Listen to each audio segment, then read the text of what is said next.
After my son's death, his wife, with a gleam in her eyes, proudly declared, "Now that the money bag is dead, I will inherit $100 million, and you, old pensioner, will be left with empty pockets." She laughed as if she had won the lottery, imagining revenge for all the insults. But when the lawyer came in to read the will, his words, "Get out, you have no business here," and one sentence turned her triumph into an abyss of justice, where betrayal turned into shame. Before we continue, please subscribe to the channel, and let us know where you're listening in the comments. The phone shattered my morning like a brick through glass. I'd been standing at the kitchen counter, coffee halfway to my lips, watching March sunlight crawl across the tile. The ringing seemed louder than it should have been. My hand trembled as I set the cup down and grabbed my cell. Loretta's name glowed on the screen. Morton. Brent died last night. Her voice was flat, clinical, like she was reading a grocery list, not announcing that my son, my only son, was gone. What? What happened? I just spoke to him 2 days ago. Heart stopped. The cancer. I have arrangements to make. Click. She hung up, just like that. No apology, no tears, no space for my questions.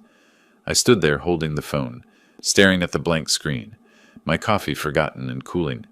Brent had sounded weak when we'd talked, sure, but stable. The doctors had said months, maybe more. How could he just be gone? I packed with shaking hands. Underwear, shirt, toiletries thrown into an overnight bag. On my dresser sat a framed photo. Brent at 25, grinning on graduation day, his arm around my shoulders. I picked it up, remembering his voice from the hospital 2 weeks ago. "Dad, I'll beat this thing. I'm not done yet." But he was done, and I hadn't been there. The drive from my place in the suburbs to the San Diego estate took 45 minutes, though it felt like hours. I kept hitting redial through the car's speakers, listening to Loretta's voicemail message play over and over. Professional, distant. Leave a message after the tone. "Loretta, it's me again. Please call me back. I need to know what happened. Was he alone? Did he say anything? I'm on my way. We need to plan the funeral together." Nothing. The calls went straight to voicemail, one after another. Each unanswered ring tightened the knot in my chest. Why wouldn't she answer? What was so urgent that she couldn't give me 5 minutes to talk about our son? I pulled onto the familiar street just after 9. The estate rose ahead, the house Brent had built with his software money, all modern angles and glass. I'd spent Thanksgivings there, birthdays, watched my grandson take his first steps on that lawn. But something was wrong. The wrought iron gate stood partially closed, narrowed to barely a person's width. Normally, Loretta left it open for family. I parked on the street, walked through the gap. 2 cars sat in the circular driveway, Loretta's white BMW and an unfamiliar black sedan. I didn't recognize it. Who was here? The front door opened before I reached it. Loretta stood in the threshold, blocking the entrance. She wore dark jeans and a cream sweater, her blonde hair pulled back tight. No tears, no redness around her eyes. She looked at me the way you'd look at a delivery man who'd arrived at an inconvenient time. "Loretta?" I moved to embrace her, to share this impossible grief, but she stepped back, crossed her arms. The message was clear. "Morton, don't make yourself too comfortable here. You came. That's enough already." I stopped, stared at her. "Loretta, he was my son. I need to see him. I need to understand." "There's nothing to understand. He's gone." "Where is he? Is he still inside? I want to sit with him." "The funeral home already picked him up. I handled it." "Without telling me? Without letting me say goodbye?" She shifted her weight, impatient. Behind her, I could see into the living room. Brent's Eames chair, his collection of vintage electronics on the shelves, the photographs of our family. My family. But she stood there like a sentry, denying me access to my own son's home. "You'll get your chance at the funeral. That's in 3 days. I'll text you the details." She started to close the door. Actually started to close it, with me standing right there on the porch. "Loretta, what's going on here? Why are you acting like..." "Like what, Morton?" Her eyes hardened. "Like I'm in charge now? Because I am." The door shut. Not slammed. That would have been too emotional. Just a firm, final click of the latch. I stood there on the porch, staring at the polished wood, feeling the March wind cut through my jacket. Behind me, the black sedan sat in the driveway like a question mark. Above me, the sky stretched blue and indifferent. Inside, my son's belongings surrounded a woman who'd just shut me out of his death like I was a stranger. My prosecutor instincts stirred, dormant for 15 years since retirement, but still there, muscle memory kicking in. Something was wrong. Legally wrong. Emotionally wrong. I turned slowly, walked back down the drive, pulled out my phone. This time I wasn't calling Loretta. I scrolled through my contacts, found a name I hadn't called in months. Richard Moss, my former colleague, still practicing estate law. If Loretta had arranged body pickup, made funeral plans, taken control, she must have legal documents, a will, power of attorney, something, and I was going to find out what. The gate stood partially closed behind me as I reached the street. I looked back at the house one more time. In an upper window, Brent's old office, I saw movement, a shadow passing. Loretta probably already back to whatever business she'd been conducting with whoever owned that black sedan. I hit dial. Richard answered on the second ring. "Morton? Long time. What's going on?" I kept my voice steady, years of courtroom control holding me together. "My son died last night. His wife is acting strange, blocking me out, won't answer questions. I need advice on estate procedures. How fast can someone take control of a body, make arrangements before family members are notified?" A pause. "Morton, I'm sorry for your loss, but that's unusual. Legally, she has standing as spouse, but the speed you're describing raises questions. When can we meet?" "Today," I said. "Now, if possible. Come to my office. 1 hour." I drove away from the estate, watching it shrink in my rearview mirror. Brent was in there somewhere. Not his body, not anymore, but his life, his possessions, his truth. And Loretta was standing guard over all of it, keeping me out with a closed door and a cold smile. But I'd spent 30 years as a prosecutor. I knew how to find the truth when people were hiding it. I knew how to dig through lies until the foundation cracked. Loretta had made her first mistake this morning. She'd shown her hand too early, been too cold, too quick to shut me out. Guilty people always made that mistake. They moved too fast, too decisively, revealing that they had something to protect. I didn't know what she was hiding yet, but I was going to find out. The 3 days between that closed door and the funeral passed like a bad dream. I called Loretta 6 times, 6 times straight to voicemail. I called Brent's oncologist, who confirmed what I already knew. The cancer was aggressive, but Brent had been stable just days before his death. "Sometimes they take sudden turns," she'd said, professional sympathy in her voice. "I'm very sorry, Mr. Flores." I spent those nights in my home, surrounded by photographs of Brent as a boy, as a young man building his first startup, as the son who used to call me every Sunday, until Loretta entered his life 2 years ago. Then the calls became monthly, then occasional, then rare. Richard had given me basic estate information. As surviving spouse, Loretta had legal authority to make arrangements, but he'd also said something that stuck with me. "If you suspect impropriety, document everything. Save every text, every email, every interaction. Truth leaves traces." Then came the funeral. I arrived at the Bayview Memorial Chapel at 10 on March 18th. The parking lot was already half full. Inside, the viewing room smelled of lilies and furniture polish. And there was Loretta, at the center of a cluster of people I didn't recognize, her hand touching someone's arm sympathetically, dabbing her eyes with a tissue. Even from across the room, I could see the performance. I'd watched enough witnesses over 30 years to know manufactured emotion from real grief. She wore a black designer dress, probably cost more than my monthly pension. Her makeup was perfect, just enough to suggest tears without ruining the effect. She glanced up, saw me, and her expression didn't change. No acknowledgement, no greeting. She simply turned back to her audience. I scanned the room. 40, maybe 50 people, most of them strangers. Then I spotted familiar faces in the back corner. Tom Reichert and Sam Oladipo, Brent's college roommates, his business partners in those early startup days. They stood apart from Loretta's crowd, talking quietly between themselves, looking uncomfortable. The service started at 10:30. We filed into the chapel, took our seats. I sat in the second row at my own son's funeral, because Loretta had filled the first row with her friends. The casket sat closed at the front, dark mahogany, covered in white roses. Brent was in there, my boy, and I hadn't even seen him one last time. The funeral director spoke briefly. Then Loretta approached the podium. She gripped the edges, let her head drop for a moment, as if gathering strength. When she looked up, tears glistened on her cheeks. "Brent was my everything," she began, her voice breaking perfectly on the last word. "We built a life together, a business together, dreams together. He fought so hard, and I was by his side every single moment." I watched her hands on the podium, steady, controlled. His final words to me were, "Take care of everything, my love, and I will. I promise him I will. My love." Brent never called anyone my love. He'd say babe or sweetheart when he was being affectionate, but never my love. That wasn't his language. But no one else in this room would know that. They were buying every word. Loretta continued for 5 more minutes. Stories of their life together, his supposed devotion to her, their shared vision. When she stepped down, she touched her eyes with the tissue again. I watched carefully. The tears were gone within seconds. Real grief doesn't evaporate like that.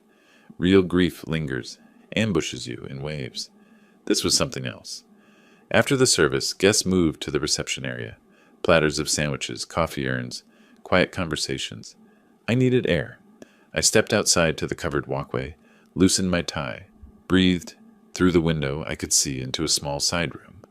Loretta stood alone for a moment, checking her phone. Her face relaxed, a slight smile, not sadness, something else. Satisfaction, maybe. Amusement. Then someone entered the room and her grief mask snapped back into place, instantly, seamlessly. I walked back inside. Tom and Sam found me near the coffee station. "Mr. Flores?" Tom gripped my hand. "We're so sorry. He was the best of us." "Thank you, Tom. I appreciate you both coming." Sam leaned closer, keeping his voice low. "Sir, can we talk? Privately? There's something—" He glanced toward Loretta across the room. "Something we think you should know about." Before I could respond, Loretta's voice cut through the conversations like a knife. "Morton, you don't need to worry about these things." She'd appeared beside us, seemingly from nowhere. She wasn't looking at Tom and Sam. She was looking at me, her smile sharp. "You're retired, old pensioner. Let those of us who actually knew Brent handle this." The room got quieter. People turning, listening. Old pensioner. She'd said it loud enough for everyone to hear, reducing me to some doddering irrelevance who didn't understand his own son. Tom opened his mouth to say something, but I touched his arm. "Not here. Not now. I wouldn't give her the scene she wanted." "I was just offering my condolences to Brent's friends," I said evenly. "Of course." Her tone was sugar-sweet poison. "That's very kind. But I'm managing the reception arrangements. You can relax. Enjoy the sandwiches." She turned to Tom and Sam, dismissing me entirely. "Thank you both for coming. Brent would have appreciated it." I walked away, found a corner, let the anger settle before it showed on my face. Around me, people ate sandwiches, spoke in hushed tones, performed the rituals of sympathy. Loretta moved through them like a politician at a fundraiser, touching hands, accepting condolences, her performance flawless. An hour later, as guests started drifting toward the exits, I intercepted her near the chapel entrance. I kept my voice low, conversational, but I needed answers.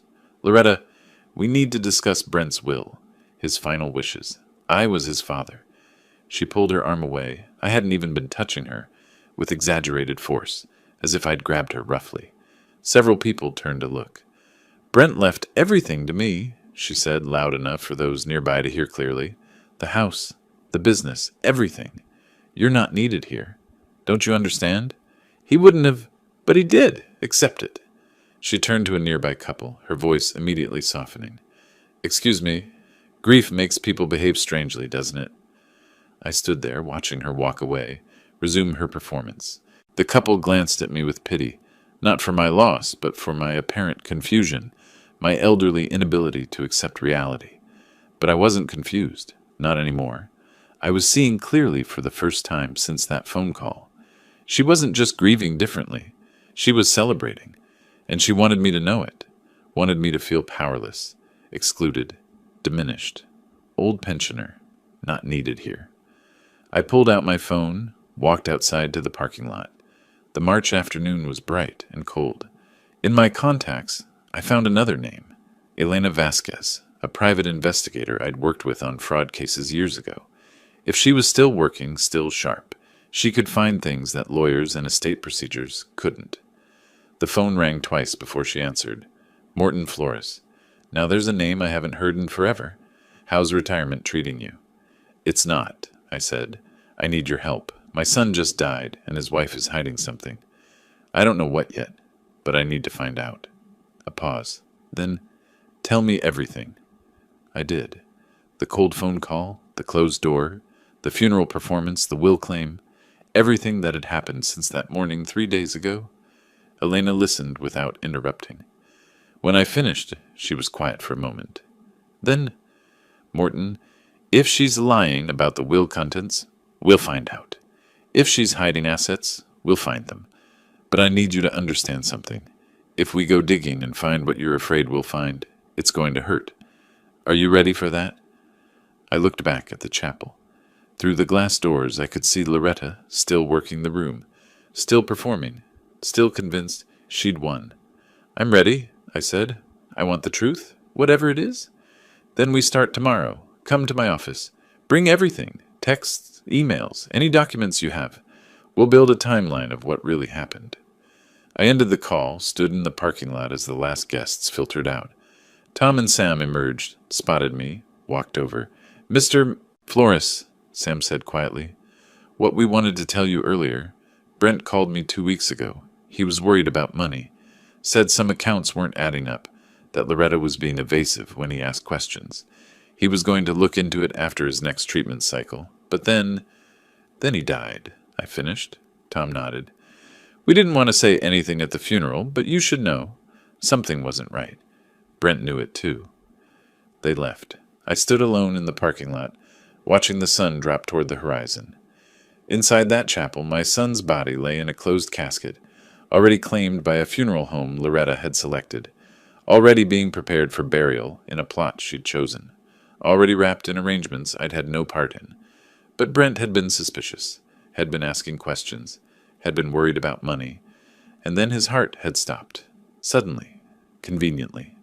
I got in my car, started the engine, but didn't drive away yet. Instead, I sat there, letting my prosecutor mind work through what I knew, what I suspected, what I needed to prove. Loretta claimed she'd inherited everything. She'd shut me out immediately. She'd performed grief like a professional actress. She'd called me an old pensioner in front of witnesses, establishing a narrative of my incompetence, my irrelevance. But she'd made mistakes. She'd been too cold too fast. She'd revealed too much satisfaction, and she'd underestimated me. I was 68 years old, retired for 15 years, living on a pension in a suburban house. To her, I was exactly what she'd called me. An old man, powerless, irrelevant, easy to dismiss. She had no idea that I'd spent 3 decades taking apart liars piece by piece, exposing frauds, proving cases that seemed impossible. She didn't know that I'd never lost a major prosecution, never backed down from a fight, never stopped until I'd found every shred of truth. She thought she'd won. But the fight hadn't even started yet. I pulled out of the parking lot, drove home through the fading afternoon light. Tomorrow I'd meet with Elena. Tomorrow we'd start digging. And somewhere in the debris of my son's death, we'd find what Loretta was hiding. Because she was hiding something. I knew it the way I'd always known when a witness was lying on the stand. Not from the words, but from the spaces between them. From the things left unsaid. From the performance that was just a little too perfect. Brent had been asking questions about money. Then Brent had died, and now Loretta was in control of everything, shutting out anyone who might ask those same questions. That wasn't grief. That was strategy. And I was going to dismantle it. The call came as I sat in my car outside the funeral home, watching the last guests leave. The funeral director's voice was apologetic. Mr. Flores, I should have mentioned, the will reading is tonight, 6 o'clock at the estate. The attorney requested all family members attend. I checked my watch. I had 40 minutes. I needed coffee. I needed to think. I drove to the nearest cafe, ordered something I didn't drink, and tried to prepare myself for whatever Loretta had planned next. Because that's what this was. Another performance. Another humiliation. She wanted an audience when she claimed everything Brent had built. Fine. Let her have her moment. I arrived at the estate at 5:50. The front door stood open this time, not like this morning when she'd blocked my entry. I could hear voices inside, see people moving in the living room. I walked through the foyer, my shoes quiet on the marble Brent had imported from Italy. The living room had been arranged like a small courtroom. Chairs formed rows facing a mahogany desk, where an older man in a gray suit organized papers from a leather briefcase. 8 or 9 people sat scattered across the seats, faces I recognized from the funeral. Loretta's friends mostly, a distant cousin of Brent's I hadn't seen in years. And there was Loretta, seated in Brent's favorite chair, the leather recliner he'd brought from his first apartment, the one he'd refused to replace even when the leather cracked. She sat in it like a throne, her black dress replaced with a different outfit, makeup freshly applied. She looked rested, triumphant. She saw me enter and smiled, not the grief mask from earlier, a real smile, sharp and satisfied. "Everyone," she announced, her voice carrying across the room. "Let's be clear about what happens now." The conversation stopped. People turned. "Now that the money bag is dead," she paused, letting those words land. Money bag, her term for her dead husband. "I'll inherit the 100 million, the business, this house, everything Brent and I built together." She stood, pointed directly at me. "And Morton here? You'll be left with empty pockets. You can start packing your things, old man. Maybe find a retirement home that fits your budget." A few uncomfortable glances. One of her friends touched her arm, whispered something. Loretta ignored it. The attorney cleared his throat. "Mrs. Flores, perhaps we should—" "I'm just being honest, Robert. Everyone should know how things stand." She sat back down, arranging herself in Brent's chair, waiting. Robert Carmichael, I'd learned his name from the funeral director, was 70-something with silver hair and the bearing of someone who'd spent 50 years in courtrooms. He looked at Loretta with an expression I recognized from my own prosecutor days, the look you give someone who's about to receive very bad news. "Ladies and gentlemen, thank you for gathering on this difficult day. I am Robert Carmichael, attorney for the estate of Brent Michael Flores. I will now read the last will and testament, executed on February 28, 2025, and properly witnessed according to California law." He opened the sealed envelope with deliberate precision, pulled out several pages, adjusted his reading glasses. Then he looked directly at Loretta. "Mrs. Flores, please leave this room. You have no business here." Silence. Complete, total silence. Loretta laughed. A confused, uncertain sound. "Excuse me. This is my house. I'm his wife. You're not named in this will. Please leave so I can proceed with the reading." Her face went through a visible transformation, smile to confusion to disbelief. "That's impossible." "Nevertheless," Carmichael gestured to the door, "this is a private reading for beneficiaries and witnesses only." "I am the beneficiary. Robert, what are you—" She looked around the room, seeking support, finding only uncomfortable stares. "This is absurd. Morton, what did you do? What did you tell him?" I said nothing. I couldn't have spoken if I'd wanted to. My throat had closed, my heart hammering. Carmichael continued, his voice flat and professional. "I'm going to proceed with the reading. Mrs. Flores, you may remain if you wish, but you will not interrupt." He began reading. "I, Brent Michael Flores, being of sound mind and body, do hereby declare this my last will and testament. To my father, Morton Flores, I leave my entire estate, including Flores Medtech Corporation, all real property, all financial accounts, and all personal property, with the exception of items specifically bequeathed to others." The words hung in the air. I couldn't process them, couldn't make them make sense. Loretta's face had gone white. She stood slowly from the chair, swaying slightly. "This is fraud," she whispered. Then louder, "This is fraud! He manipulated Brent, poisoned his mind when he was weak and dying. Brent would never do this to me. Never!" She lunged toward me. One of the guests grabbed her arm, stopping her. "You'll pay for this, Morton. I'll take you to court and prove you're nothing but a manipulative old thief who took advantage of a sick man. You turned him against me. You isolated him. You—" "Mrs. Flores," Carmichael's voice cut through her screaming. "You need to leave. Now, or I'll call security." An assistant, a young woman I hadn't noticed before, moved to Loretta's side, took her elbow. Loretta jerked away, but the assistant persisted, guiding her firmly toward the door. "This isn't over," Loretta's voice echoed from the hallway. "I'll destroy you, Morton. I'll take everything. You'll regret this." The front door slammed.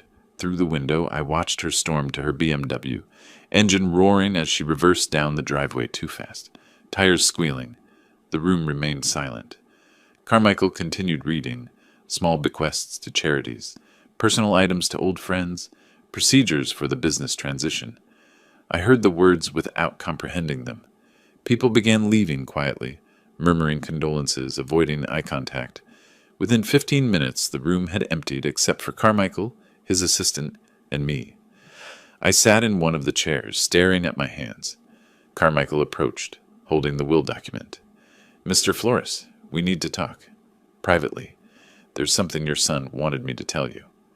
I followed him through the house, past family photos on the walls, past the kitchen where Brent used to make his elaborate Sunday breakfasts, past the staircase where he'd fallen and broken his arm at age 12. Carmichael opened the door to Brent's study. The room smelled like my son, coffee and electronics, and the specific cologne he'd worn since college. His computer sat dark on the desk. Books lined the shelves. A framed photo showed Brent at 30, cutting the ribbon at his company's first office. Carmichael closed the door behind us. "Sit down, Mr. Flores. What I'm about to tell you won't be easy to hear." I sat in the chair facing the desk. Carmichael remained standing, still holding the will. Your son came to me 5 weeks ago. February 23rd. He was weak, the cancer was progressing, but his mind was sharp and angry. He told me he'd discovered something about his wife, something that required immediate action. My chest tightened. He didn't show me proof, said he was still gathering it, didn't want to act until he was certain. But he suspected Loretta was having an affair, and he'd found irregularities in the business accounts, transfers he hadn't authorized, money moving to accounts he didn't recognize. How much money? He didn't say, but enough to alarm him, enough to change his will immediately before he had all the facts. He said if something happened to him before he could prove it, you would need to know. You would need to investigate. I stared at the photo of Brent on the wall. He didn't tell me any of this. He wanted to be sure first. He said you'd taught him that. Never make accusations without evidence. He was collecting that evidence when... Carmichael paused. When his heart stopped. When his heart stopped. Suddenly. Conveniently. "Mr. Flores, I'm an attorney, not a detective. But I've handled enough estates to know when something feels wrong. And this feels very wrong. Loretta's reaction tonight wasn't surprise. It was fury at being caught. Whatever your son suspected, I believe it was true." He placed the will on the desk between us. "You're the executor now. You have legal authority to examine everything. Business records, personal accounts, all of it. If there's evidence of wrongdoing, you'll find it. And if you find it," he met my eyes, "you'll know what to do with it." I picked up the will, scanned the text. February 28th, less than 3 weeks before Brent died. "She'll fight this," I said. "Of course she will. She'll claim undue influence, mental incompetency, manipulation. She'll drag you through probate court for years if she can." Carmichael pulled a business card from his jacket, set it on the desk. "You'll need a good estate attorney, not me. I'm the executor's counsel. I represent the estate itself. But this woman, Elizabeth Wright, she's the best in San Diego for contested wills." I took the card, looked at it without reading it. "One more thing," Carmichael said quietly. "Your son's last words to me when he signed this will.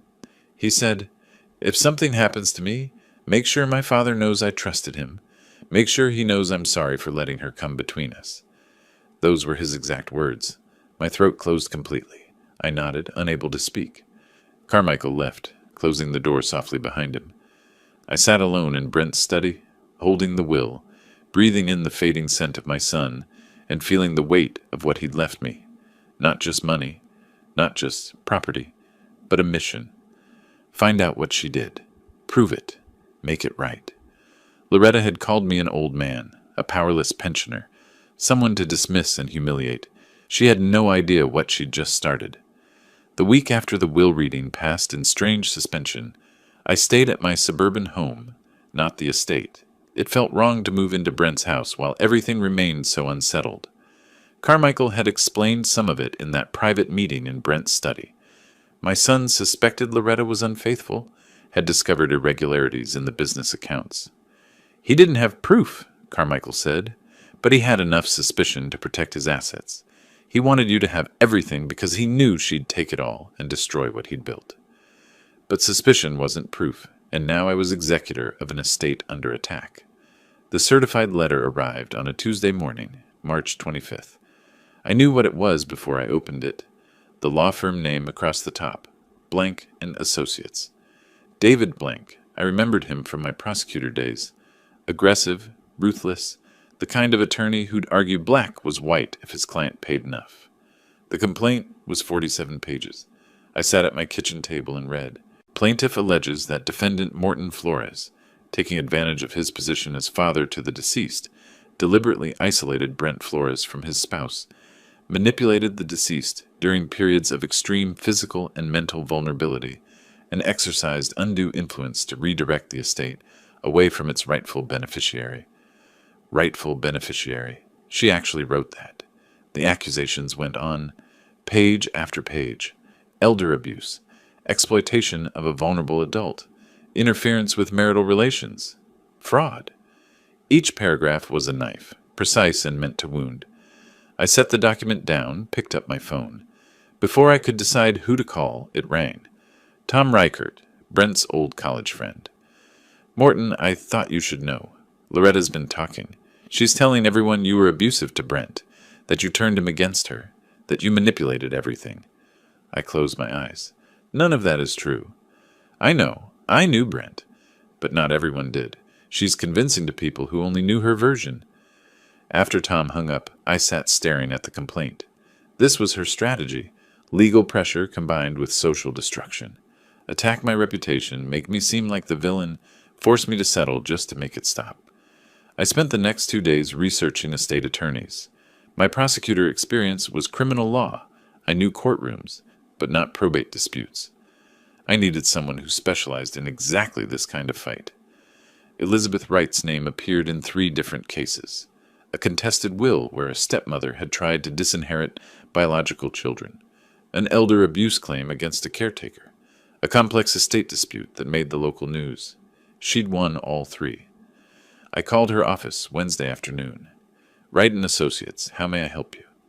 My name is Morton Flores. I need to speak with Ms. Wright about an estate matter.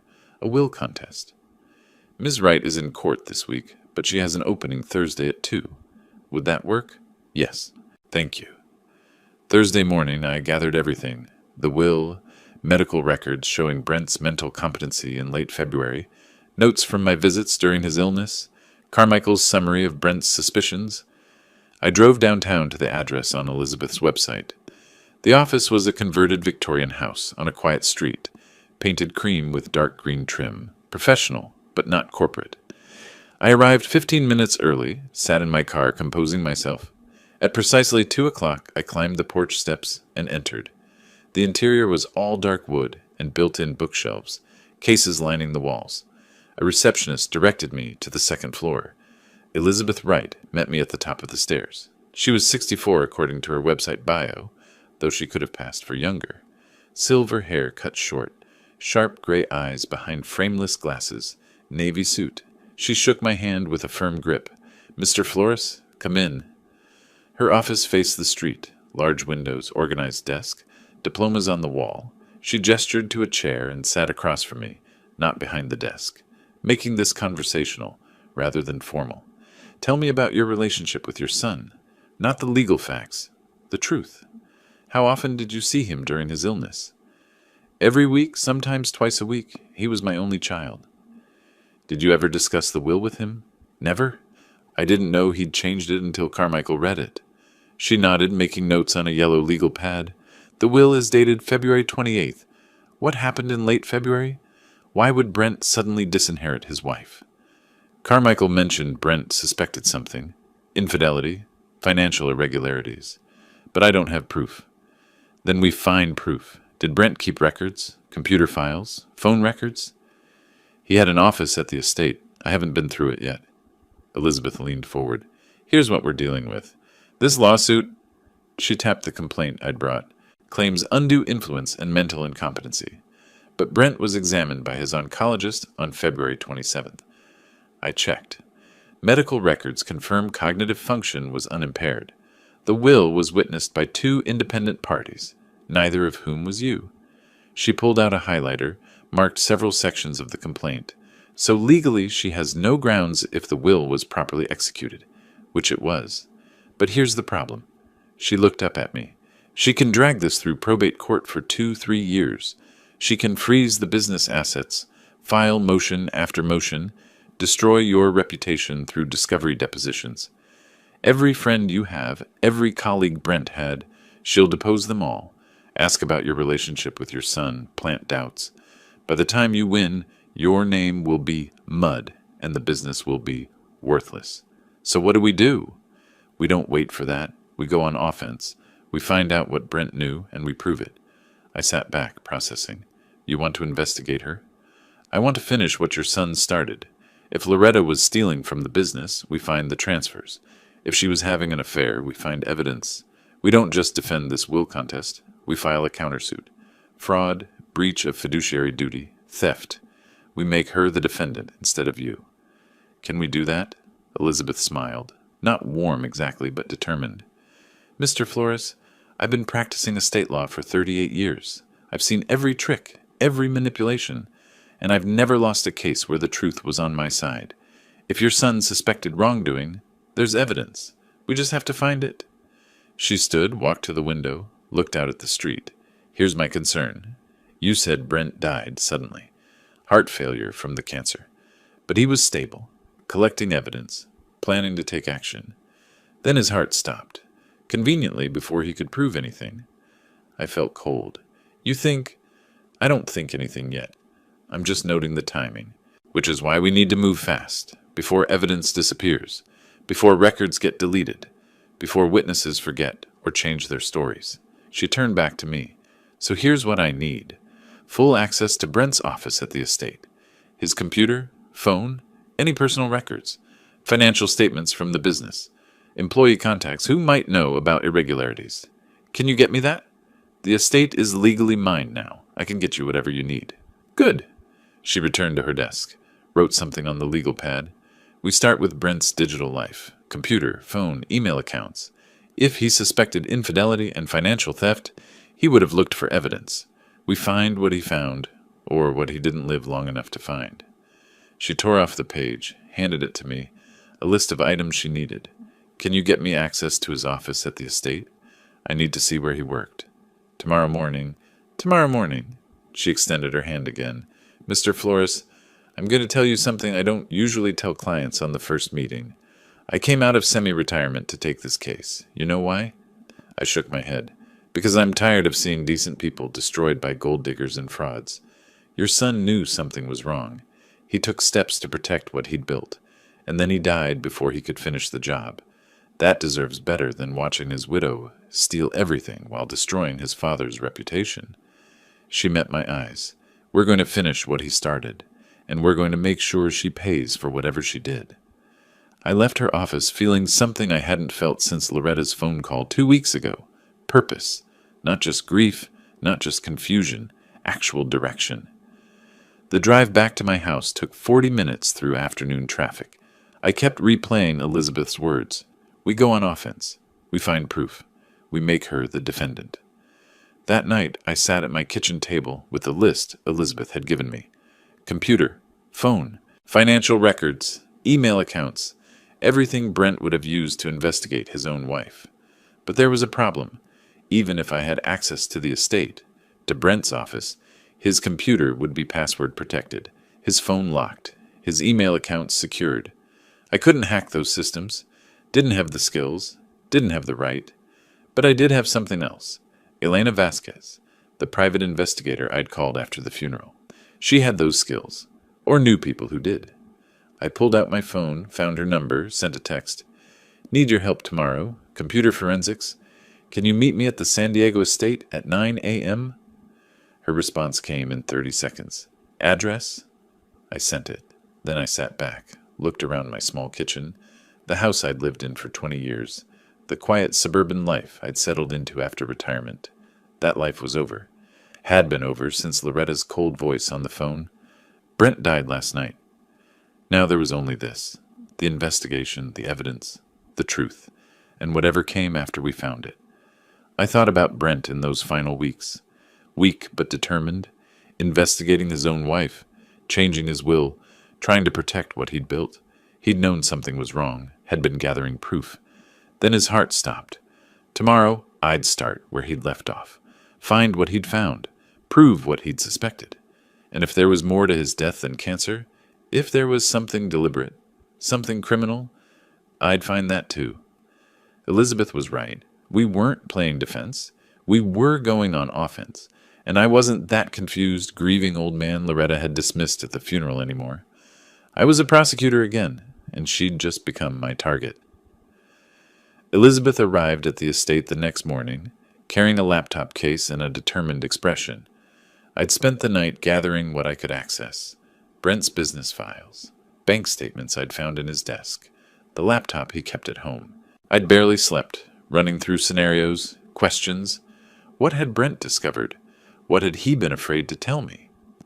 "Let's see what your son wanted us to find," Elizabeth said, setting up at his desk. Within 20 minutes, we had our first answer. She'd inserted a USB drive into Brent's laptop, running recovery software that scrolled through hundreds of deleted files. We watched the screen as file names appeared, one after another. Loretta Bank Transfers Type, Offshore Research PDF, CA Adultery Law, .docx. "Your son was investigating her," Elizabeth said quietly. "Look at these search terms: offshore accounts, adultery community property, invalidate inheritance California. He knew something was wrong." "When did he search these?" "Most recent activity is February 26th, 2 days before he changed the will." I stared at the screen. Brent had been dying, barely able to walk from his bed to the bathroom, and he'd been using what energy he had left to investigate his own wife. Elizabeth clicked through the recovered browser history. Pages about financial fraud, California state law, divorce proceedings. Each search was a breadcrumb, showing my son's growing suspicion, his determination to protect what he'd built. "We need to verify what he found," Elizabeth said. "These searches tell us what he suspected.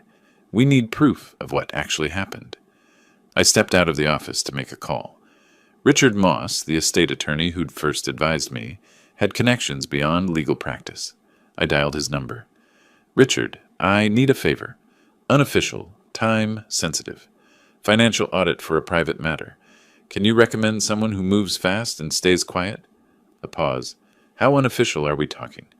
"Let's say I'm trying to avoid discovery until I have solid evidence." "I know someone. She's expensive and she's thorough. Give me the company name." "Flores Medtech Corporation. 2 years of transactions, looking for irregularities." "I'll make the call." 4 days later, Elizabeth and I sat in her office while Richard's contact, a forensic accountant named Patricia Chen, presented her findings. The report was bound, professional, devastating. "Mr. Flores, your daughter-in-law has been systematically looting the company." Patricia's finger traced down columns of numbers. $2.3 million over 18 months, transferred to accounts in the Cayman Islands. Every transaction was authorized under her signature authority. Perfectly legal on paper, completely fraudulent in reality. Elizabeth leaned forward. "Can we prove fraud?" "If you can prove the offshore accounts belong to her personally, yes. That's embezzlement. But you'll need bank records from the Caymans, which means subpoenas, international cooperation." "We'll get them," Elizabeth said. "What else?" Patricia flipped through pages. The transfers were disguised as consulting fees and equipment purchases, all approved during periods when Mr. Flores, the deceased, was hospitalized or undergoing treatment. She waited for his vulnerable moments. I felt cold rage settle in my chest. While Brent was fighting cancer, struggling to survive, she'd been stealing from the company he'd built. "Thank you, Patricia," Elizabeth said. "We'll need you to testify when this goes to court." After Patricia left, Elizabeth turned to me. "This is solid evidence, but we need more. The financial theft proves embezzlement. But in California, we can also pursue her for breach of fiduciary duty if we can prove infidelity. Community property laws work in our favor. A spouse who commits adultery during the marriage can lose inheritance rights. How do we prove an affair? Elizabeth pulled out her phone, scrolled through contacts. I know someone. Marcus Webb, former SDPD detective, runs a private investigation firm now. He's expensive, but he's the best. We met Webb the next day in his office, a converted loft downtown. He was 60, built like someone who still hit the gym regularly, with sharp gray eyes that had seen too much. Elizabeth spread the evidence across his desk, the financial records, Brent's search history, our suspicions about Loretta's activities. I'll establish her patterns first, Webb said. Where she goes, who she meets, daily routines. If there's another person in the picture, I'll find them. Usually takes a week, maybe 2. We need documentation, Elizabeth said. Photos, videos, timestamps. Admissible quality. Webb smiled slightly. I know what courts need, counselor. 30 years SDPD, remember? 5 days into the surveillance, Webb sent encrypted files to Elizabeth's secure email. We watched on her office computer as the video played. A parking garage. Loretta's white BMW pulling into a space. A man approaching, mid-30s, fit, wearing gym clothes. They embraced. Not a friendly hug. A passionate kiss that lasted long enough to leave no doubt about their relationship. The video continued. More meetings. Her entering his apartment building, leaving 3 hours later. Coffee shop encounters where they sat close, holding hands across the table. The timestamp showed a pattern, 3, sometimes 4 times a week. Webb's accompanying report was thorough. Subject, Loretta Flores. Secondary subject, Mark Taylor, age 39, fitness trainer at Elite Gym San Diego. Relationship patterns suggest long-term affair, not recent development. Social media analysis indicates interaction dating back approximately 14 months. I stared at the screen, watching Loretta laugh at something Mark said. 14 months. Brent had been diagnosed with pancreatic cancer 16 months ago. While Brent was dying, I said. Elizabeth's voice was quiet. While Brent was dying, in California, adultery during marriage affects community property rights. This changes everything. She paused the video on a frame of Loretta and Mark kissing. This is enough. We can file a counter motion, present the adultery evidence, potentially stop her lawsuit entirely. I looked at the photos Webb had provided, dozens of them cataloging the affair in painful detail. Loretta's face, mid-laugh, her hand on Mark's chest, the two of them entering his apartment, oblivious to surveillance. I thought of Brent, weak and struggling, still trying to investigate his wife, still trying to protect what he'd built. He'd known, he'd suspected, and he'd died before he could prove it. No, I said quietly. Elizabeth looked up, surprised. No? We don't show our hand yet. Let her think she's winning. I want to know everything. How long this has been going on? What else she's hiding? We keep digging. Elizabeth studied me for a moment. Something shifted in her expression. Recognition, maybe. Understanding that this wasn't just about winning a case anymore. This was about justice. Complete, thorough, undeniable justice. All right, she said. Webb continues surveillance. I picked up one of the photos, Loretta's face, mid-laugh, completely unaware she was being documented, and slipped it into my briefcase. The prosecutor in me, dormant for 15 years, was fully awake now, and the prey had no idea she was being hunted. We fell into a routine over the following weeks. 3, sometimes 4 evenings a week, I'd drive to Elizabeth's office after dinner, and we'd work until 9 or 10 o'clock, building our case brick by brick. Court filings, evidence cataloging, deposition preparation. Webb continued providing surveillance updates, more photos of Loretta and her fitness trainer, more evidence of the affair's duration. The financial audit was complete, documenting every fraudulent transfer. We had everything we needed, but somewhere between the legal strategies and documentary evidence, the conversation shifted. It started innocently, questions about whether I wanted regular or decaf coffee, then questions about family, about life before all this. And then, one evening in late April, Elizabeth closed the file we'd been reviewing and asked, "Can I ask you something personal? Not about the case, about you?" The office was quiet, just the two of us, desk lamp creating a pool of light, scattered documents surrounding us like evidence of our shared purpose. Of course. She was silent for a moment, arranging her thoughts. How did you survive it? Watching your son slip away, not just from the cancer, but before that. Watching him choose someone who you knew was wrong for him. I'd never talked about this. Not with anyone. Badly at first. I tried to warn him gently. He accused me of being jealous, said I couldn't accept him having his own life. So you stepped back. What else could I do? Drive him away completely? I looked at my hands. I told myself if I gave them space, if I didn't interfere, eventually he'd see what she was. But then he got sick, and there wasn't time anymore, and I'll never know if... I stopped. Elizabeth's hand had moved across the desk, covering mine. Not a dramatic gesture, just a simple touch of comfort. You couldn't have changed it, she said. Some people see what they want to see until reality forces the truth on them.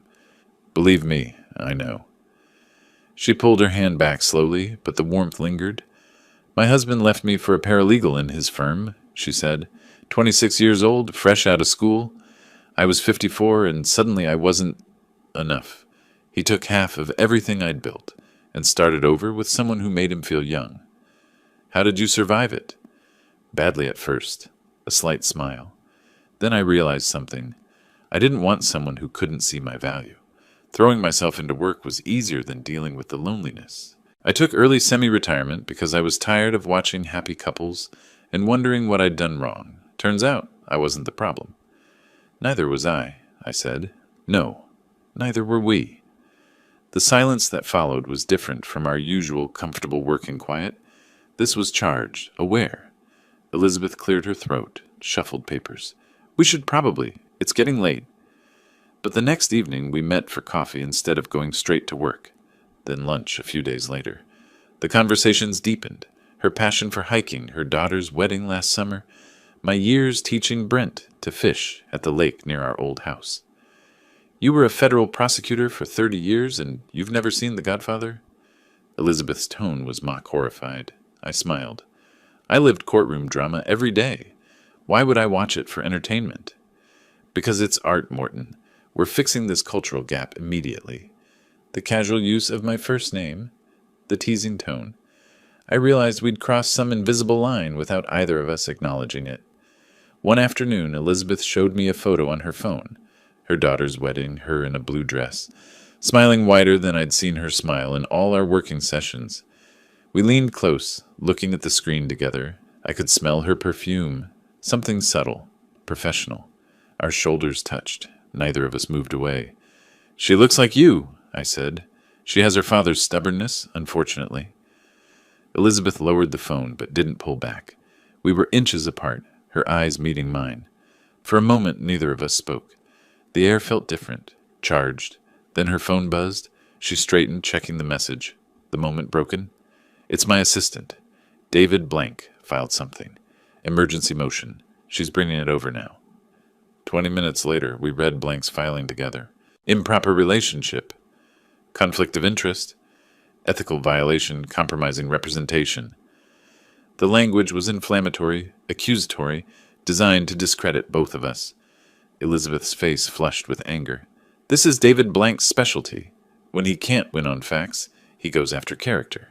He's claiming we have an improper relationship that compromises my representation. Do we? She looked at me carefully. Have an improper relationship? Or do we have a relationship that David Blank is trying to make look improper? Both questions matter. Yes, they do. She set down the motion, rubbed her temples. I should recuse myself. It's the safe choice. I can refer you to another attorney, someone equally qualified. I looked at her across the desk. This woman who understood my pain, who'd helped me find my strength again, who'd become more than just my legal counsel over these weeks. Is that what you want? Her hand rested on the motion document, her professional armor firmly in place, but her eyes revealed something else. What I want, she said slowly, and what's right aren't always the same thing. I stood, preparing to leave for the evening. The late hour, the accumulated tension of weeks working together, the weight of Blank's accusations, it all pressed down on us. Then we need to decide which matters more. I moved toward the door, then paused, turned back, For what it's worth, Elizabeth, I haven't felt this clear-headed in years. You don't compromise my judgment. You sharpen it. I left her there, sitting alone in her office, the motion on her desk between us like a challenge. Outside, I sat in my car for a long time before starting the engine. The evening air was cool, the street quiet. Through her window, I could see Elizabeth still at her desk, reading the motion again, weighing her options. Professional safety or personal risk, legal propriety or human connection. I understood the dilemma. I was living it too, this unexpected feeling of coming back to life after years of numbness, of isolation. Meeting someone who saw me not as an old man, not as a retired prosecutor, living on memories, but as someone with value, someone worth knowing. Loretta had tried to diminish me, had called me a powerless pensioner, irrelevant, easily dismissed. But Elizabeth saw something different, and I saw her, not just the competent attorney, but the woman who'd survived betrayal and built herself back stronger.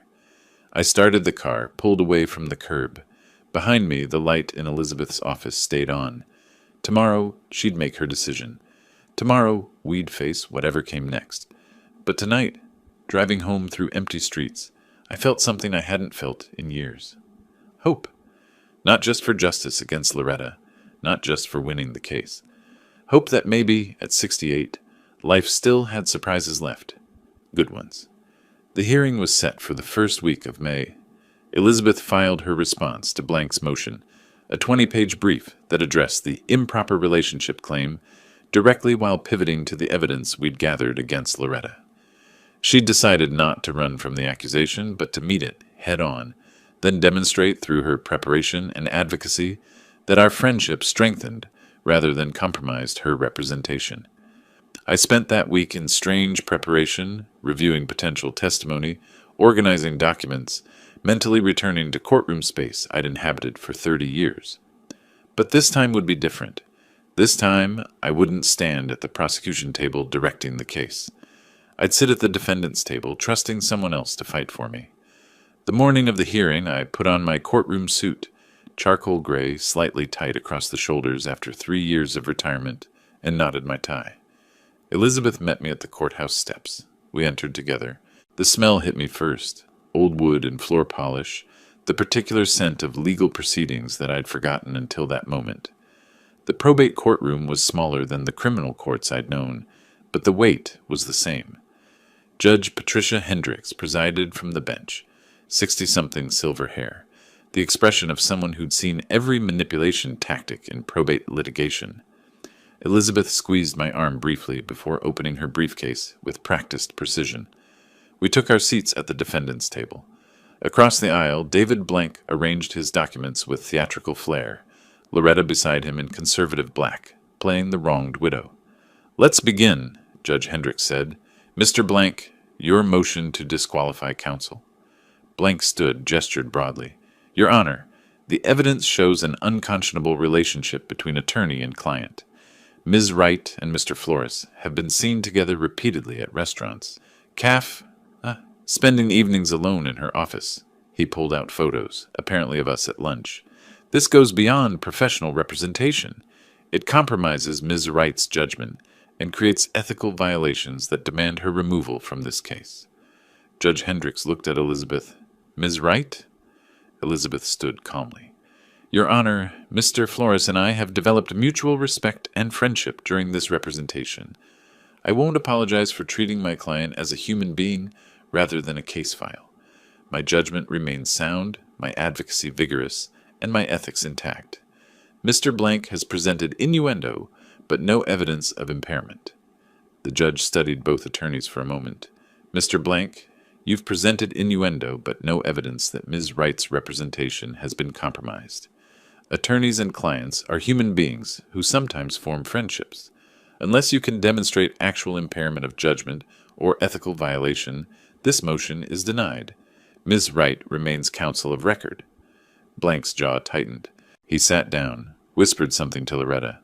"Now," Judge Hendricks said, "let's address the will contest itself." The next 2 hours were methodical demolition. Blank called witnesses, a neighbor who'd seen my car at the estate frequently, a distant acquaintance who claimed I'd been hovering over Brent during his illness.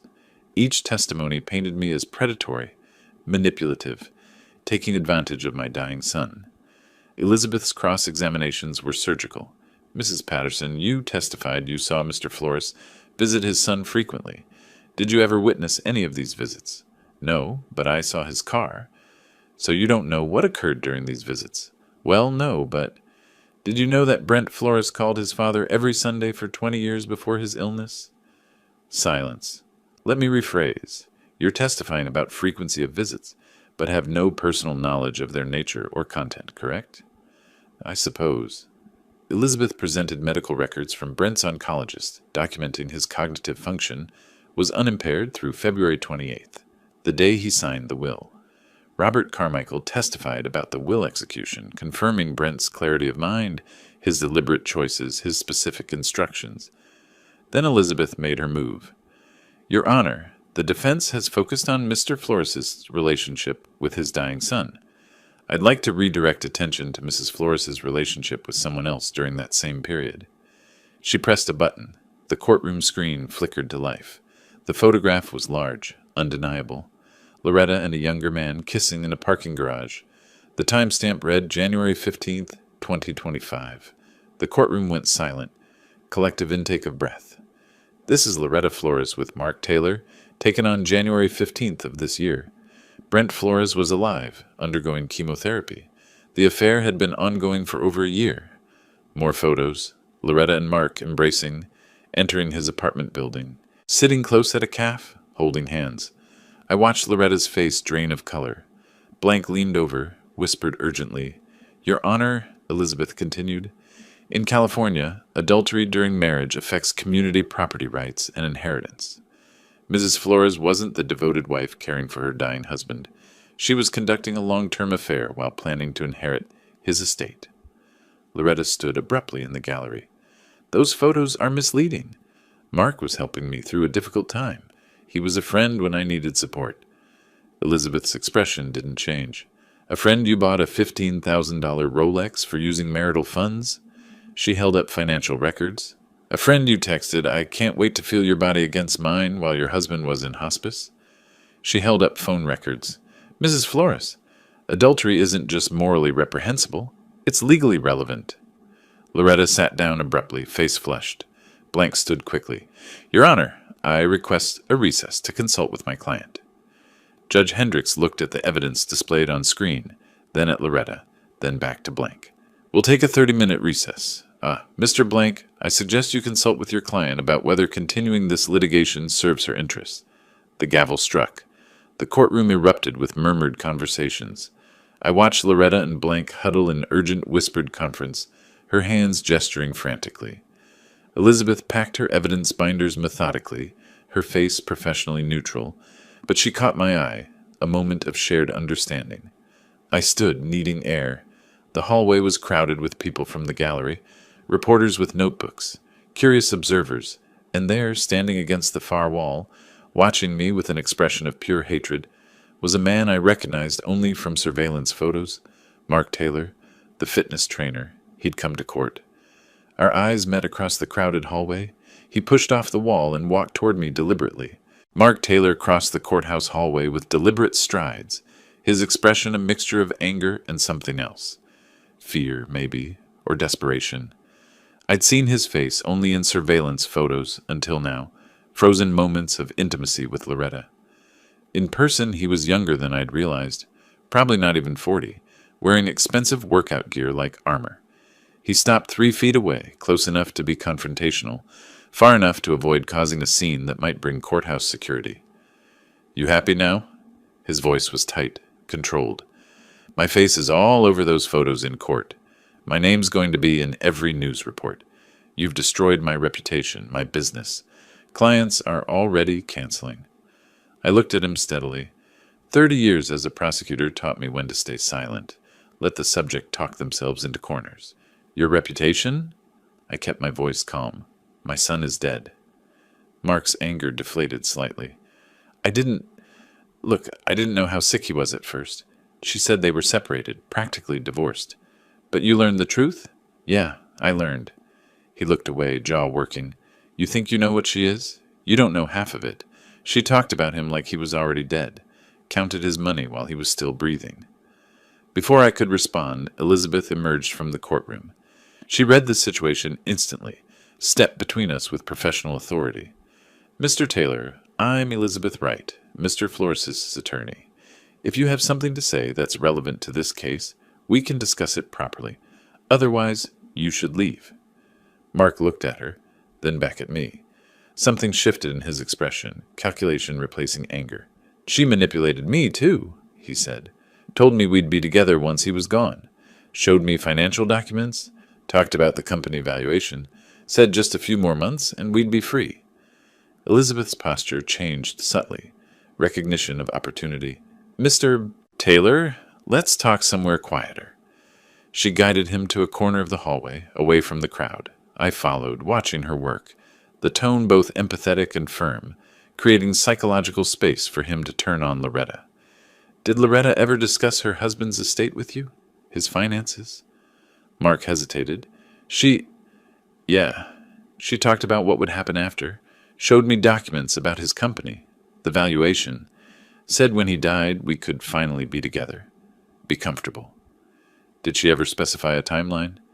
"She kept saying just a few more months or soon, like she was counting down." Elizabeth glanced at me, then back to Mark.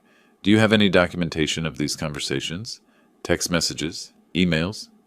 Mark pulled out his phone, hands shaking slightly. He scrolled through texts, his face showing disgust as he reread them. I should have seen it, the way she talked about him, like he was an obstacle, not a person. He handed Elizabeth his phone. She photographed screens methodically, screenshot after screenshot of messages between Mark and Loretta. I moved closer, read over her shoulder.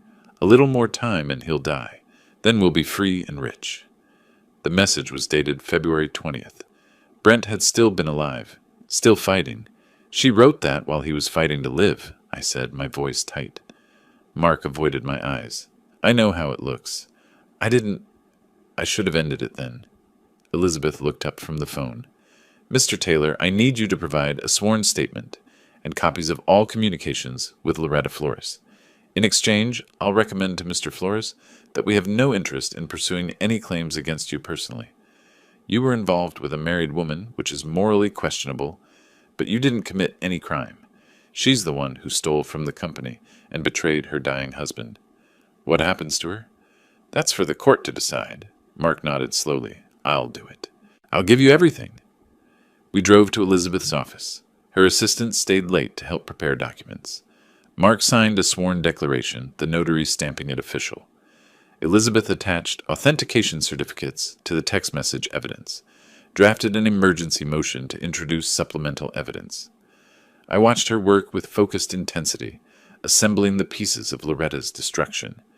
The text messages were devastating, not just the one about waiting for Brent to die, but dozens more showing Loretta's cold calculation, her discussions of inheritance timelines, her casual references to Brent's declining health, as if it were an inconvenience rather than a tragedy. "Can we use this?" I asked. "Will the judge allow it?" Elizabeth reviewed Mark's statement one more time. "It goes to character, to her true intentions. This isn't just adultery anymore. This is evidence of predatory behavior, of counting her husband's money while he was dying. The judge needs to see who she really is." "Will it be enough?" "It's more than enough. It's devastating." She hit the file button on the electronic court system at 11:47 p.m., 13 minutes before the midnight deadline. We sat in silence for a moment, exhausted. The office was quiet, just the hum of computers and distant traffic. "The judge will have this first thing tomorrow morning," Elizabeth said. "When court reconvenes, Blank won't know what hit him."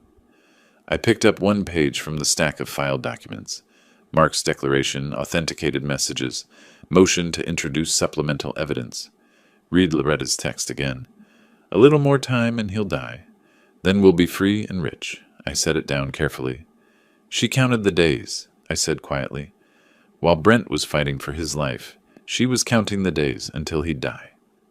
Elizabeth didn't respond. There was nothing to say. I stood, preparing to leave. "What time tomorrow?" 9 o'clock. Same courtroom." I nodded, moved toward the door, then paused. "Elizabeth, thank you for seeing what I couldn't see.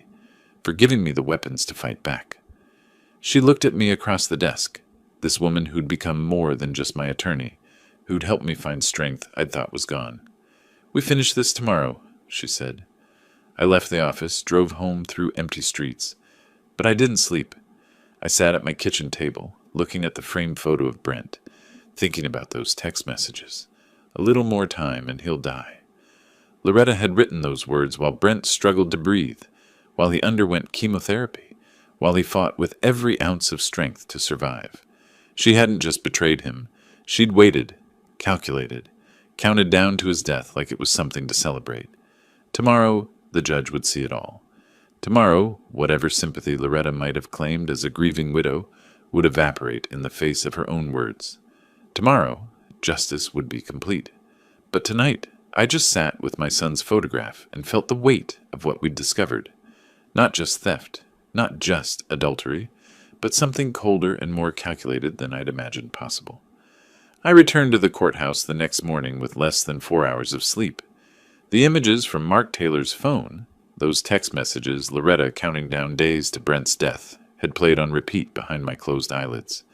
The city was waking up around me, commuters heading to office buildings, food trucks setting up on corners, construction crews beginning their day. But I felt removed from all of it, suspended in this legal limbo where my son's memory and legacy hung in the balance. Elizabeth met me at the courthouse steps, her expression telling me she'd slept as little as I had. "Ready?" she asked. I nodded. Neither of us spoke about what ready meant. Ready to win, ready to watch Loretta's final defeat, ready to close this chapter. Maybe all of it. We climbed the courthouse steps together. Inside, the courtroom felt different. Yesterday's tension had crystallized into something harder, more final. Loretta sat with David blank, and I barely recognized her, makeup smudged, hair less perfect than usual. Her hands trembled as she whispered urgently to her attorney, who looked professionally resigned. Judge Hendricks entered. We stood. "I've reviewed the emergency filing submitted last night," she began, looking directly at blank. "Your objection is noted, but overruled. The text messages between Mrs. Flores and Mr. Taylor are relevant to her character and state of mind during the period in question. Mrs. Flores cannot claim surprise about communication she herself authored. The evidence will be admitted." Blank started to respond, but the judge continued. "Having reviewed all evidence presented, I find the will, dated February 28, 2025, to be valid. Brent Flores possessed testamentary capacity and was not subject to undue influence." My chest tightened. Elizabeth's hand found mine briefly under the table. "Furthermore," Judge Hendricks said, her voice hardening, "evidence of Mrs. Flores's adultery during the marriage disqualifies her from community property rights under California law. The will is upheld in its entirety." Loretta made a small sound, not quite a gasp, more like air being forced out. "Additionally, evidence of financial misappropriation totaling $2.3 million requires referral to the district attorney for investigation of potential criminal conduct." Blank stood quickly. "Your Honor, may we request a brief recess to consult with my client?" 30 minutes. The gavel struck. Blank pulled Loretta into a courthouse conference room. Through the window, I watched them, his hands gesturing, explaining, probably telling her what I already knew. She'd lost everything. The question now was whether she'd face criminal charges too. Elizabeth and I waited in the hallway. She reviewed notes, prepared for whatever came next. I just stood there, feeling strangely empty. This was victory. Complete, total victory. So why did it feel hollow? When we reconvened, Blank stood with the careful posture of someone about to surrender. "Your Honor, my client wishes to avoid further litigation. We propose a comprehensive settlement. Mrs. Flores will return all disputed funds to Flores MedTech Corporation, release any and all claims to the estate, and accept appropriate restrictions. In exchange, Mr. Flores agrees not to pursue criminal charges or civil damages beyond restitution." Judge Hendricks looked at me. "Mr. Flores, do you wish to consider this proposal?" I glanced at Elizabeth. She nodded slightly, not telling me what to decide, just confirming it was my choice. "Yes, Your Honor." We moved to the conference room, Morton and Loretta sitting on opposite sides of the table for the first time since the funeral. She wouldn't look at me. Blank and Elizabeth hammered out terms while we sat in silence. Elizabeth leaned close, whispered, "You don't have to accept this. You could push for criminal prosecution. She stole from Brent's company while he was dying." And spend the next 3 years in depositions and trials, watching her face, hearing her voice. I shook my head. No, I want her gone. Completely gone from my life. This does that.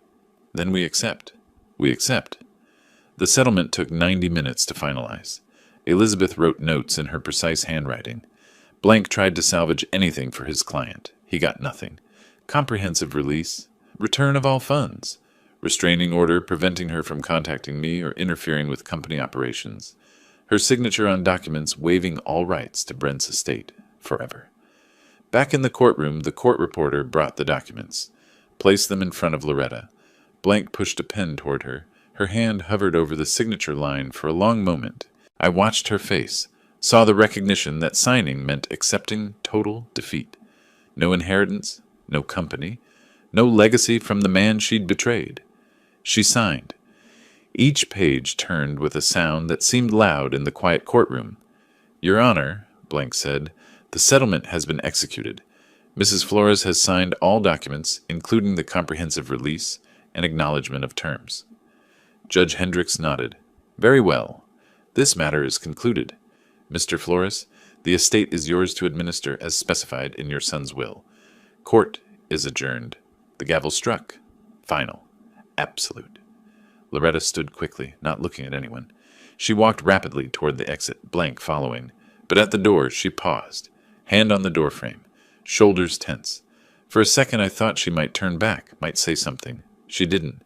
The door closed with a soft click of finality. People began filing out, reporters seeking comment, court staff clearing paperwork. Elizabeth gathered documents into her briefcase. I remained seated, staring at the empty space where Loretta had been. Finally, I stood. "What now?" Elizabeth asked. I looked around the empty courtroom, the place where justice was served, where Brent's will was upheld, where Loretta was defeated. "Now," I said, "I need to go to the estate. Brent's office. There's work to do." "Want company?" I considered, then nodded. We left the courthouse together, walking past the cluster of reporters. Elizabeth gave brief, no comment, while I stayed silent. We got into separate cars with plans to meet at the estate. I drove through San Diego streets, morning becoming afternoon. The weight of victory settled over me, not triumph, but responsibility. I'd won. Completely, decisively, won. Now I had to decide what to do with what I'd won. August brought heat and clarity. 3 months had passed since the courtroom victory.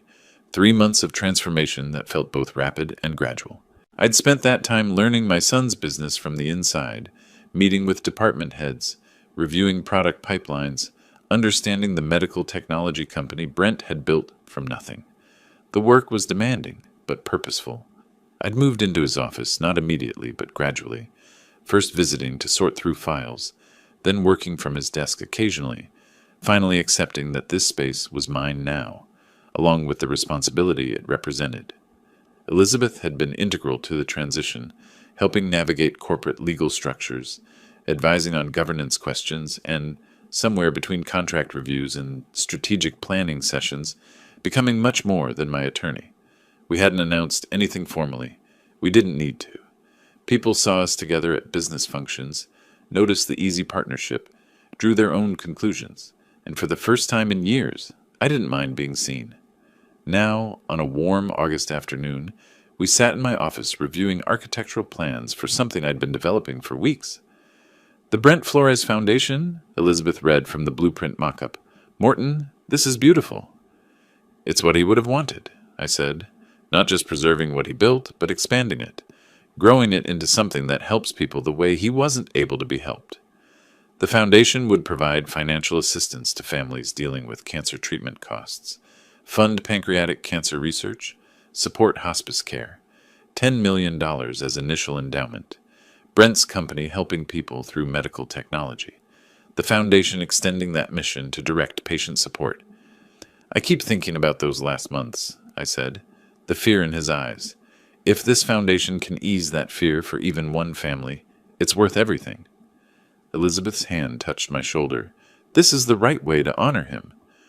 That evening, I presented the foundation concept to the company board. Standing at the head of the conference table, Brent's former position, I explained the mission, the funding structure, the projected impact. I'm establishing the Brent Flores Foundation with a $10 million endowment, I said. Its mission will be supporting families dealing with cancer treatment costs and funding pancreatic cancer research. Brent built this company to help people through medical technology. The foundation extends that mission to direct patient support. My voice caught slightly when I said, the Brent Flores Foundation, first time speaking the name aloud publicly. I found Elizabeth's expression across the room, drew strength from it, continued, it's what he would have wanted. The board approved unanimously. Afterward, one of the board members approached me. Mr. Flores, we're all pleased to see you've found partnership, both professionally and personally. Elizabeth's guidance has been invaluable during this transition. I glanced at Elizabeth. She's been invaluable in more ways than corporate restructuring. Sometimes the best things emerge from the worst circumstances. Later that week, on a quiet Sunday afternoon, Elizabeth and I drove to the cemetery. I'd been visiting weekly since May, routine I'd established, something grounding in the chaos of transformation. Elizabeth had asked to join me. We walked through the grounds, following the familiar path to Brent's headstone.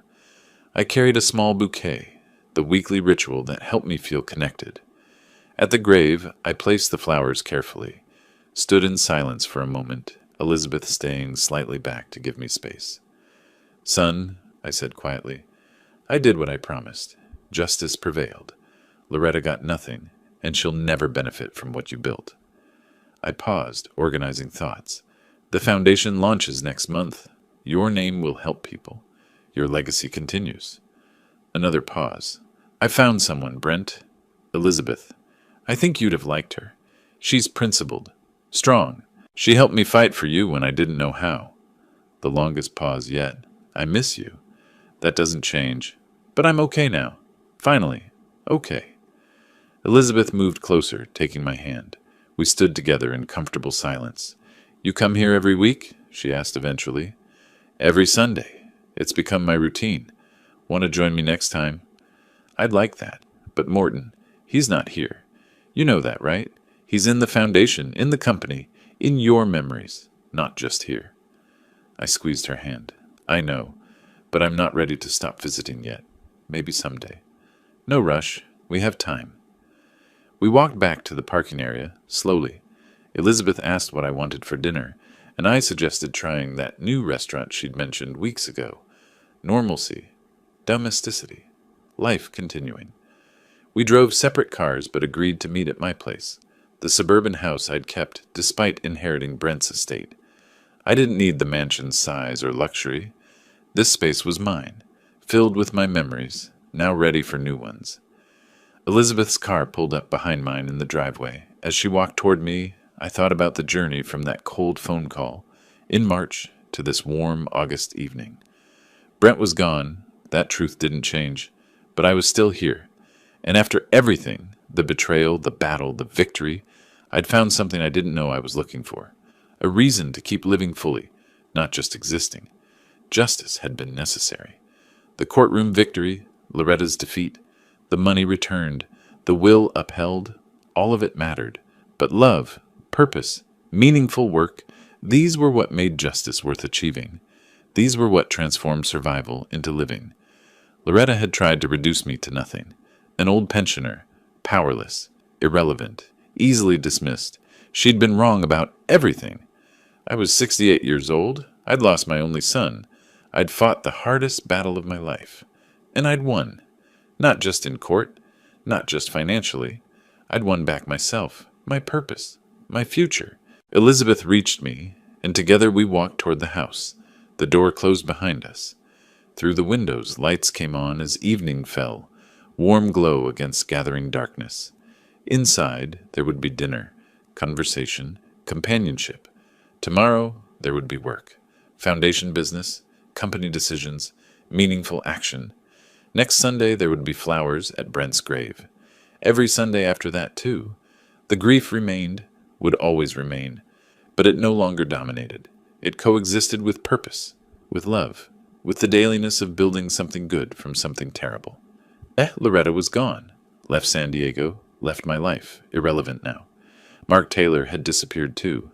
Their story was over, finished, no longer worth thinking about. My story continued.